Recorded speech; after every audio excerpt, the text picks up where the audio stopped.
নমস্কার বন্ধুরা, আজকের সাসপেন্স স্টোরি চ্যানেলে আপনাদের সকলকে স্বাগত। আমাদের গল্পগুলো যদি আপনাদের ভালো লেগে থাকে তাহলে অবশ্যই আমাদের চ্যানেলটিকে সাবস্ক্রাইব করে আমাদের পাশে থাকবেন। আজকের গল্প রাত গভীর, লেখক হরিনারায়ণ চট্টোপাধ্যায়। দোষ আমারই। বন্ধুর বোনের বিয়ে, যাব আর খেয়ে চলে আসবো, এই ঠিক ছিল, কিন্তু গিয়েই মুশকিলে পড়লাম। বন্ধু একান্তে ডেকে হাত দুটো ধরে বলল, উদ্ধার করে দে ভাই, ভীষণ বিপদে পড়েছি। কি আবার হলো? পাড়ার ছেলের দল পরিবেশন করবে ঠিক ছিল, কিন্তু তাদের মধ্যে একদল বেপাড়ায় জলসা শুনতে চলে গেছে। লোক কম, তোদের হাত লাগাতে হবে। ঠিক আছে, পাঞ্জাবি খুলে ফেললাম, তারপর কোমরে গামছা বেঁধে লেগে গেলাম কাজে। সব যখন শেষ হলো, রাত 12টা বেজে গেছে। নিজের আর কিছু মুখে দেবার ইচ্ছা ছিল না। একটু দই খেয়ে রাস্তায় যখন পা দিলাম তখন 12:30। বন্ধু বলছিল নিমন্ত্রিতদের কারো মোটরে উঠিয়ে দেবে, কিন্তু রাস্তায় নেমে দেখা গেল সবাই চলে গেছে, কোনো মোটর নেই। বন্ধুকে আশ্বাস দিলাম, আমি বড় রাস্তা থেকে একটা ট্যাক্সি ধরে নেব। 12:30 কলকাতার পক্ষে এমন আর কি রাত। রাস্তার মোড়ে গিয়ে দেখলাম এদিক ওদিক ফাঁকা, যানবাহন তো নেই, রাস্তা জনমানব শূন্য। বরাত আর কি। আচমকা ফোঁটা ফোঁটা বৃষ্টি শুরু হলো। বিরক্তিকর। বৃষ্টির ফাঁকে রাস্তার আলোগুলো বেশ নির্জীব, নিষ্প্রভ। পিছিয়ে একটা দোকানের আড়ালে দাঁড়াতে গিয়েই বিপত্তি। একটা কালো কুকুর শুয়েছিল। দেখতে না পেয়ে একেবারে তার পেটের ওপর পা চাপা দিতেই কুকুরটা বিকট স্বরে চিৎকার করে উঠল, গেছি রে বাবা! লাফিয়ে রাস্তার কাছে আসতেই চোখে পড়ে গেল অনেক দূর থেকে একজোড়া আলো এগিয়ে আসছে। মরিয়া হয়ে রাস্তার মাঝখানে দাঁড়ালাম। বাস, লরি, ট্যাক্সি, প্রাইভেট গাড়ি যাই হোক না কেন, দুহাত তুলে থামাবো, তা না হলে সারাটা রাত এইখানে দাঁড়িয়ে থাকতে হবে, কিংবা পিছু হেঁটে নিমন্ত্রণ বাড়ি গিয়ে বন্ধুকে ঘুম থেকে তুলে বিব্রত করতে হবে। আলোটা খুব ধীরে এগোচ্ছে। মাঝে মাঝে সন্দেহ হলো বুঝি বা থেমেই আছে, আর এদিকে আসবেই না। পকেট থেকে রুমাল বের করে সবে ভিজে মাথাটা মুছে নিচ্ছি, আচমকা কর্কশ কণ্ঠস্বরে চমকে উঠলাম, কে মশাই, রাস্তার মাঝখানে নটরাজ নৃত্য দেখাচ্ছেন নাকি? তারপর চাপা দিলেই চটে যাবেন। তাড়াতাড়ি রাস্তা থেকে সরে এসেই লক্ষ্য করলাম একটা মিনি বাস। দূরের আলোজোড়া আর দেখা গেল না। তার মানে দূরের আলো দুটো এই মিনি বাসেরই। হঠাৎ খুব দ্রুত এসে পড়েছে।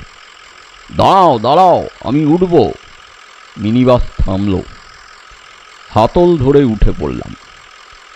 মিনি বাস একেবারে ফাঁকা। অবশ্য এই মাঝরাতেরও পরে যাত্রী আর কোথায় পাবে। পিছনের সিটে বসে স্বস্তির নিঃশ্বাস ফেললাম। মাথাটা ভালো করে মোছা হয়নি। কোচার খুঁট খুলে জোরে জোরে মুছে নিলাম। আমার আবার সর্দির ধাত, মাথায় জল বসলেই বেদম কাশি শুরু হয়। মুখ তুলে দেখলাম একটা ছোকরা আমার হাতে টোকা দিচ্ছে। দাদা, টিকিটটা করবেন? জিজ্ঞাসা করলাম, ঢাকুরিয়া যাবে তো? হ্যাঁ যাবে, যেতেই হবে। কত ভাড়া? 3 টাকা। 3 টাকা? 90 পয়সা করে যাই যে। কথাটা বলেই বুঝতে পারলাম ঠিক বলিনি। দিনের বেলা যা রেট, এই মাঝরাতে দুর্যোগে সে রেট কখনো হতে পারে? বাড়তি পয়সা বোধহয় ড্রাইভার কন্ডাক্টরের পকেটে যাবে। কোনো কথা না বলে 3টে টাকা এগিয়ে দিলাম। টিকিট দিতে দিতে লোকটা বলল, এ মিনি বাসে যেখানে যাবেন এক ভাড়া, সামনের স্টপেজে নামলে ওই 3 টাকা।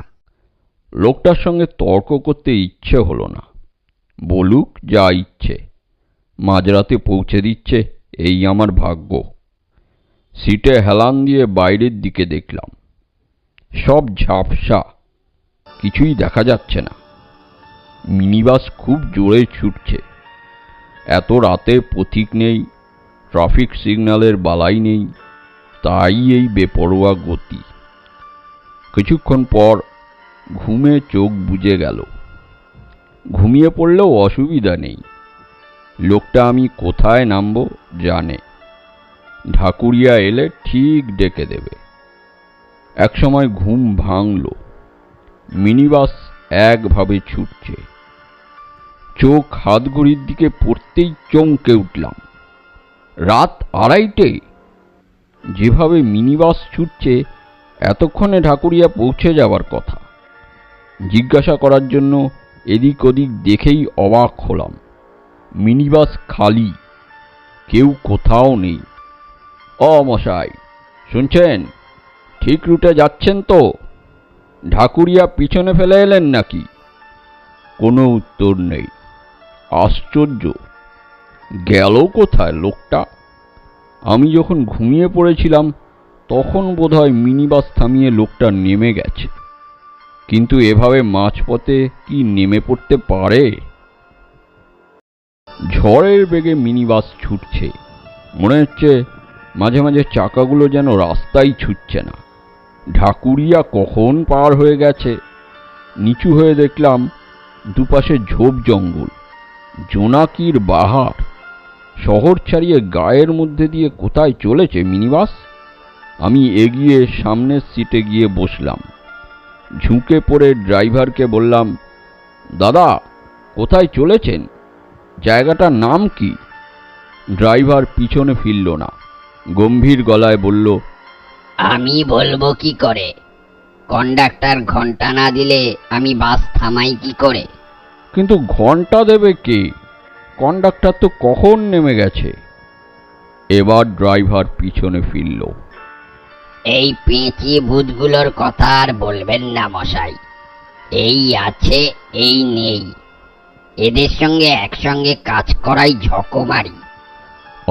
আমার মেরুদণ্ড বেয়ে শীতল প্রবাহ, সমস্ত শরীর কেঁপে উঠল থরথরিয়ে। মানুষ নয়, নরকঙ্কাল। চোখের দুটো গর্তের মধ্যে লাল আলো শিখা। কথা বলবার সময় দাঁতগুলো মড়মড় করে উঠল। গলা দিয়ে ভয়ার্ত স্বর বের হলো, আপনি? আবার ড্রাইভার হেসে উঠল। দুহাতে পাশা নাড়লে যেমন শব্দ হয় তেমনই আওয়াজ। কঙ্কাল হাত দিয়ে ড্রাইভার একটা পইতে তুলে ধরল। খানদানি ব্রহ্মদত্তী, বর্ণশ্রেষ্ঠ ব্রাহ্মণ ছিলাম। আমার সঙ্গে ওদের তুলনা? মরেওছি ব্রাহ্মণের হাতে। ড্রাইভার মুখ ফিরিয়ে আবার স্টিয়ারিং এর দিকে নজর দিল। কি দাদা, লাফিয়ে বেড়াচ্ছেন কেন? টিকিট করেছেন? পেছন থেকে কন্ডাক্টরের কণ্ঠ। লোকটা হঠাৎ এলো কোথা থেকে? কিন্তু কোথায় লোকটা? শার্ট, প্যান্ট, কাঁধে ব্যাগ, সব ঠিক আছে, শুধু লোকের চিহ্ন নেই। আচ্ছা, মিনি বাসে উঠেছি তো? ভুতুড়ে বোধ হয়। এখন প্রাণ নিয়ে বাড়ি ফিরতে পারলে হয়। পকেট থেকে টিকিট বের করে দেখালাম। গলায় সাহস এনে বললাম, কোথায় ছিলেন এতক্ষণ? কোথায় থাকবো? সিটের তলায় একটু ঘুমিয়ে নিচ্ছিলাম। ঘুম হবার কি আর জো আছে? তারপর লোকটা পাশে বসলো। লোকটা বসলো মানে তার জামা কাপড় বজবার ভঙ্গি করলো। আপনাকে কি বলছিল ভৈরব ভট্টাচার্য? আমি অবাক। দেহ অদৃশ্য, অথচ কণ্ঠস্বর কানে আসছে। জিজ্ঞাসা করলাম, ভৈরব ভট্টাচার্য কে? ওই যে বাস চালাচ্ছে, বাম নাই দেখাচ্ছিল বুঝি। যে আসে তাকেই পইতা তুলে দেখায়। আজকাল পইতার কি কোনো মান সম্মান আছে নাকি? ওর জন্যই তো আমার এই অবস্থা। কি রকম? লোকটা ব্যাগ কাঁধ থেকে কোলের ওপর রাখলো, বেশ জুৎসই হয়ে যেন বসলো।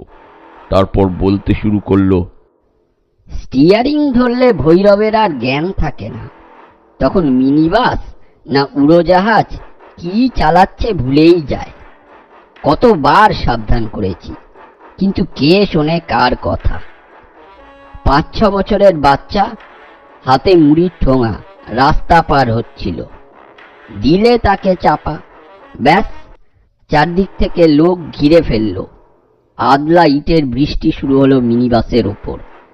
চায়ের দোকান থেকে এক টিকিওয়ালা বামুন বের হয়ে এলো, হাতে লোহার রড, একেবারে সোজা ভৈরবের মাথায়। আর শব্দটি করতে হলো না, স্টিয়ারিং এর ওপর নেতিয়ে পড়ল। আমি দরজা দিয়ে পালাবার চেষ্টা করছিলাম, থান ইট এসে লাগলো আমার চোয়ালে। বাপ বলে ডিগবাজি খেয়ে রাস্তার উপর পড়লাম। সেই থেকেই এই অবস্থা। ভৈরব বামুনের হাতে গেছে, নিজে বামুন তাই ব্রহ্মদত্তী, আর আমি। কথা শেষ হলো না। ভৈরব ভট্টাচার্য হুঙ্কার দিয়ে উঠল, দেখ গুপে, প্যাসেঞ্জারকে যা তা বোঝাতে যাস না। তুই তো বললি সব ঠিক আছে, চালাও জোরে, বাবুদের অফিসে দেরি হয়ে যাবে। খবরদার, কপালের নিচে অমন ড্যাবড্যাবে একজোড়া চোখ রয়েছে কিসের জন্য? রাস্তার লোকজন দেখতে পাও না? আমি বলবো তবে থামবে। এবারে ওদের চেহারা দেখা গেল। চেহারা মানে কঙ্কাল, চেঁচামেচি, হইচই, শেষকালে হাতাহাতি, সর্বনাশ। ভৈরব ভট্টাচার্য স্টিয়ারিং ছেড়ে বাসের ভিতরে হাত বাড়ালো। আজ তোর একদিন কি আমার একদিন। একবার ইটের ঘায়ে কাবার হয়েছিস, এবার আমার হাতে মরবি। গুপেও আস্তিন গুটিয়ে রুখে দাঁড়ালো। আঙুলের হাড়গুলো মরমর করে উঠল। ব্যাগটা ছুঁড়ে ফেলে দিল বাসের মেঝের ওপর। বেশ, হয়ে যাক। দাদা বলে এতদিন কিছু বলিনি, কিন্তু আর মানুষ নই যে মিথ্যে কথা সহ্য করব। অপমান গায়ে মাখবো না। দেখি কার হারে কত শক্তি। আমি মহা মুশকিলে পড়লাম। দুই কঙ্কালের মাঝখানে আমি।